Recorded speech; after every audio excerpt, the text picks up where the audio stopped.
मेरे सभी हिंदू देश प्रेमी सनातनी भाइयों, पिछड़ों के नाम पर राजनीति करने वाले ये कुछ नेता अरबपति बन चुके हैं। जरा इनकी लाइफस्टाइल देखिए। कोई रोल्स रॉयस में शाही एंट्री मारता है, कोई करीब 3 लाख के जूते पहनता है, कोई लगभग 10 लाख से ज्यादा का बर्थडे सेलिब्रेशन करवाता है।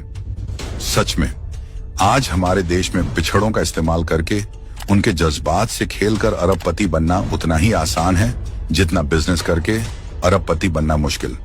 अब देखिए चंद्रशेखर आजाद रावण को, जिन्हें सांसद बने अभी 1 साल भी नहीं हुआ, और जनाब अमेरिका में लगभग नीता अंबानी के गाड़ी जितनी महंगी करीब 6 से 7 करोड़ रुपए की रोल्स रॉयस में सैर कर रहे हैं। भारत में दलितों की हालत पर आंसू बहाकर वोट मांगते हैं और फिर उन्हीं वोटों की वैल्यू को डॉलर में बदलकर अमेरिका की सड़कों पर रईसी का जुलूस निकालते हैं।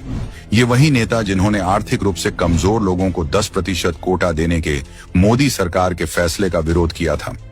फिर आते हैं आम आदमी क्रांति वाले केजरीवाल, जो कभी मफलर लपेटकर बोले थे, मैं तो आम आदमी हूँ। आम आदमी पार्टी के युवा विंग से जो जुड़ेगा उसको सिंपल और साधारण शादी करनी पड़ेगी। अब वही आदमी अपनी बेटी की शादी की रस्में 5 स्टार होटल शांघरी में करवाया, जहां एक कमरे का किराया लगभग 16,000 से शुरू होता है। इससे पहले 45 करोड़ का शीश महल बनवाया। सत्ता गई तो पंजाबियों के पैसों पर Z+ सिक्योरिटी के साथ महंगी महंगी गाड़ियों के काफिले लेकर घूमते हैं। इस लिस्ट में आजादी से पहले से भी शानो शौकत वाली जिंदगी जीने वाले परिवार के शहजादे भी पिछड़ों वाली राजनीति करते हैं। राहुल गांधी कहते हैं 52 साल हो गए, मेरे पास घर नहीं, लेकिन बर्बरी की 60,000 की जैकेट, 41,000 की टी शर्ट और 3 लाख के स्नीकर्स पहनकर घूमते हैं। हर महीने विदेशी ट्रिप और महंगाई की पदयात्रा भी 41,000 की टी शर्ट पहनकर निकालते हैं।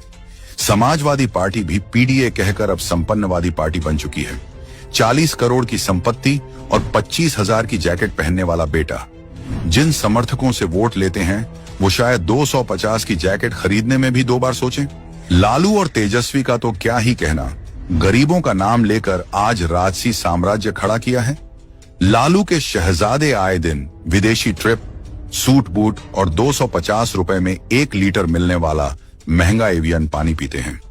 लगभग 10 लाख से अधिक रुपयों का खर्च सिर्फ बर्थडे सेलिब्रेशन के पहनावे पर होता है। गरीबों और अल्पसंख्यकों के नाम की राजनीति करने वाले ये सारे नेता उनके लिए भले ही कुछ न किया हो, लेकिन खुद का घर भरने में कोई कसर नहीं छोड़ी। 2014 में ओवैसी के पास 4 करोड़ से अधिक की संपत्ति थी, जो 2024 में बढ़कर 19 करोड़ से भी ज्यादा हो गई। इन पर वक्फ की 3,000 करोड़ की संपत्ति हड़पने का आरोप है। लेकिन जिस समुदाय के नाम पर यह अपनी राजनीतिक रोटियां सेंकता है, उसी हैदराबाद के 63% समुदाय विशेष गरीब हैं। असलियत यह है कि इन नेताओं ने पिछड़ा सिर्फ एक शब्द नहीं, एक सीढ़ी बना ली है जिससे वो सत्ता की ऊंचाई पर चढ़ते हैं।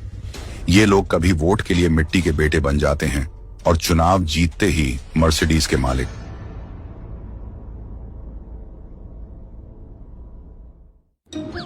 Mark yourself safe from Mahathag Bandhan.